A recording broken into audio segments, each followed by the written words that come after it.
I got a bad feeling about the place I was working at because they stopped doing the protocols, and they were really concerned with the financial part of things, with getting more people to live there. So they were bringing on people without testing them, without doing all the safety things they were doing against COVID.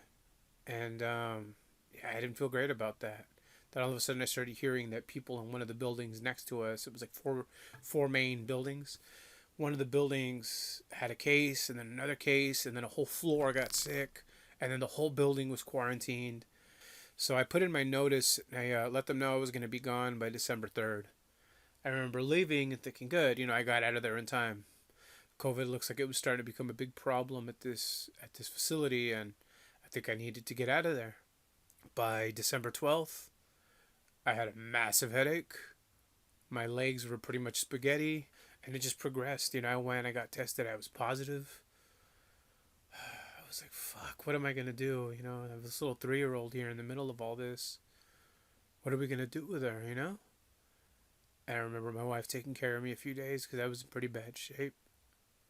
And then she couldn't get out of bed anymore. And then my mother in law started taking care of all three of us. And then she went down too. And it was terrible. It really was.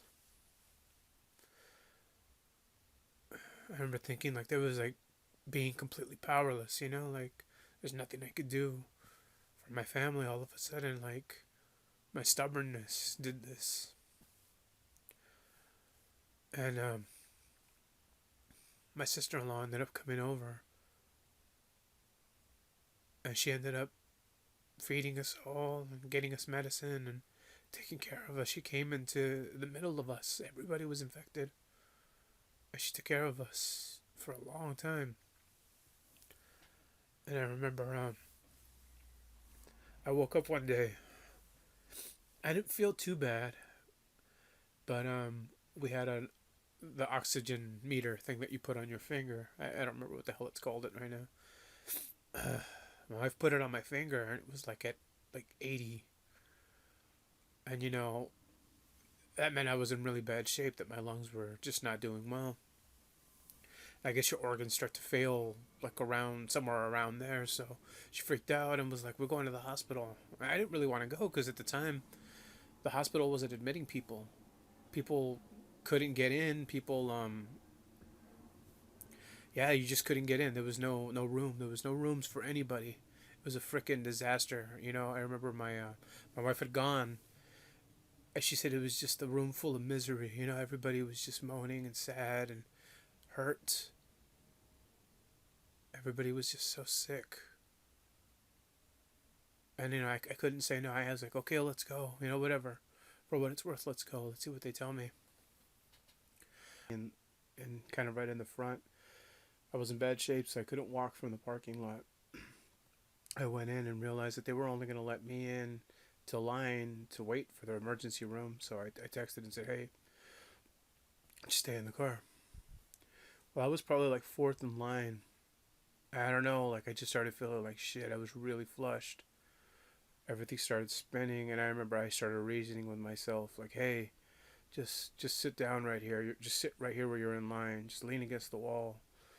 You feel like shit anyways. Just sit down. You're eventually gonna. And I just passed out. I just fucking passed out in line in the emergency room. I woke up, and the attendants there, they put me in a wheelchair. They threw oxygen on me. They were gonna let me in, but there was somebody that was like 80 years old. There was a woman who was 80 years old in front of me, and I even told them like, take her instead. Like I'm young. I'm in my 30s. I sat there and they rolled me over to the side and just said, okay, we're getting a room for you right now. Just give us a minute. And I remember just being so out of it. I think my oxygen was like at 70 or something. It was bad. It was really bad.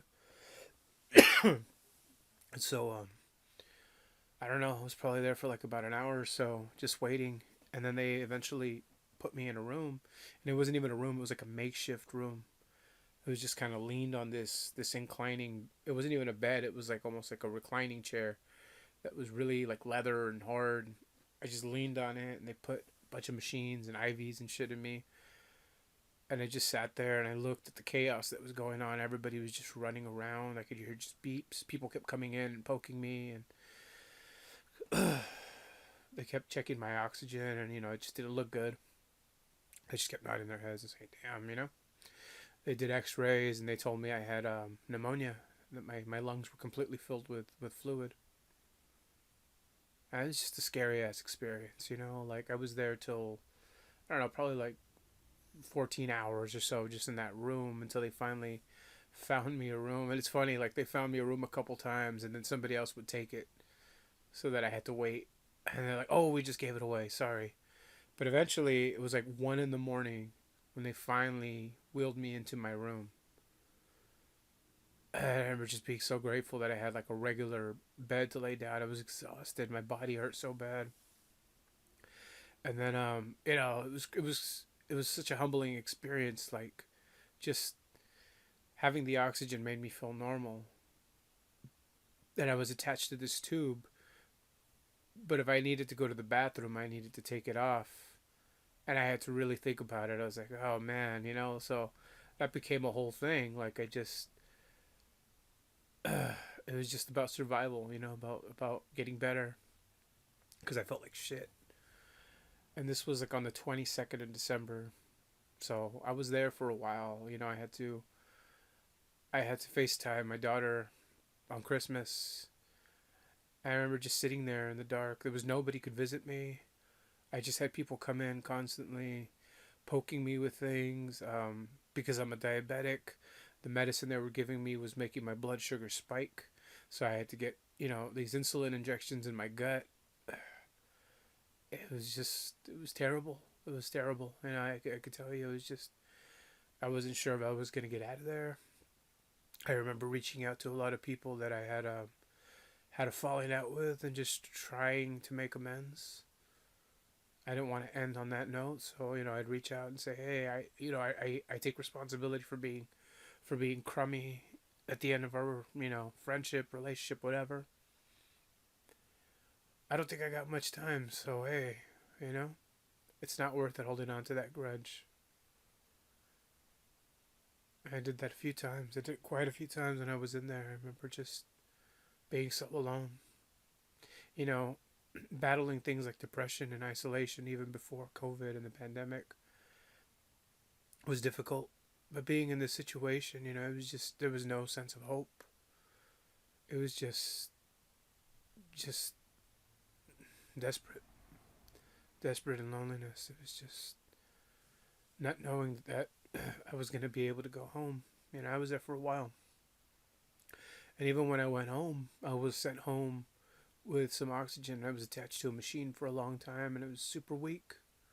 And I had to depend on others. And I remember a big milestone for me, as gross as this sounds, is finally being able to take a shower, and even when I was doing that, I got a long ass hose for my oxygen thing. And I couldn't necessarily wear it when I wanted to wash my hair and my face, so I had to take it off and really think about it. And I remember almost passing out in the shower from not being able to breathe right and just being so desperate to wash my hair and wash my face, my beard. And I just started feeling like a person again. It's crazy. It's crazy how those little things like that really drive you, to try to get better. I remember when we were working with the producer, I was told I needed to work on my timing with a metronome. And so that's all I did. I remember buying a little amplifier and just putting a metronome in my ear. And as weak as I was, I would just pick up my guitar and just start playing it over and over and over again. All the songs, all the rough demos we had, I would play them to a metronome. I wanted to be ready to come back and make this album. I thought, man, that was close. I was close to not being able to do anything anymore, and just dying. So you got to give it your best effort to do it the best you can. So I did that. I did that for the next few months. I just practiced to a metronome every day, every day, every day. My family would see me and they'd be like, "Hey, you're working yourself a little too hard. Take a break." And I would. I'd have to do what I could, work my lungs back, get up and do therapy, walk around, stuff like that. I just wasn't gonna let this damn virus keep me down. I was like, fuck that, you know?